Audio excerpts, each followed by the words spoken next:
Hey, Flow Hackers. I'm Manuel del Valle, and welcome to the Daily Flow podcast, where every day we explore simple yet powerful ideas that spark purpose, happiness, and flow. Join me in this journey towards a life lived with intention and joy. The last few days, the world has been watching Pope Leo XIV, a new leader, a new chapter, all eyes on what comes next.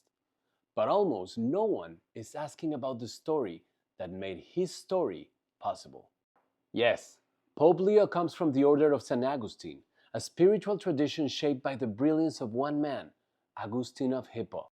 But before he was a saint, before his words filled libraries and lecture halls, Augustine was a restless soul. He was brilliant but arrogant, gifted but adrift. He rejected the truth, resisted transformation, and ran from the voice calling him to more. And still, someone believed in him. She wasn't a theologian. She didn't hold office. She wasn't quoted or followed or applauded. She was a woman, a mother. But let's be clear, this wasn't passive waiting. This was radical persistence. She followed him from city to city, not out of weakness, but out of unwavering love. She wept, not in defeat, but as a form of protest against despair.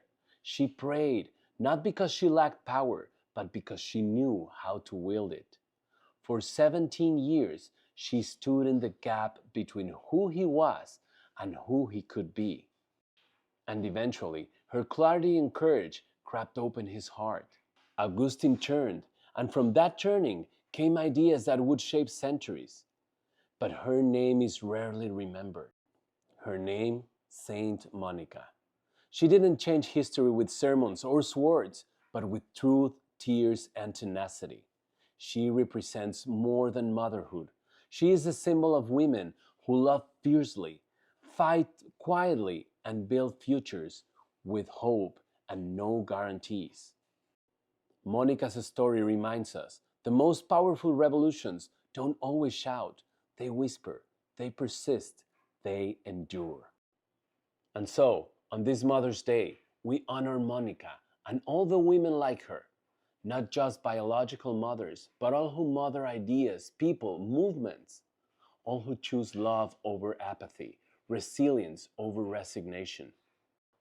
Women whose names the world may not remember, but whose strength builds everything that lasts. And on a personal note, to my mother, your love for beauty, your tenderness, your deep and quiet strength have shaped the very core of who I am. To my wife, your steady love and deep patience transform the world around you, one moment, one act of grace at a time. You both carry the spirit of women like Monica, unseen by headlines, but seen by those who matter most. So, I'll see you tomorrow, and until next time, stay rooted, stay bold, and as always remember to stay in the flow. Thank you for listening to today's episode. If you enjoy it, please give us a 5-star rating on Spotify and leave a review on iTunes. Your support helps the algorithm share the flow, bringing our podcast to more listeners. Every like, rating, and review makes a big difference. Thanks for helping us spread positivity and inspiration. Stay in the flow until our next episode.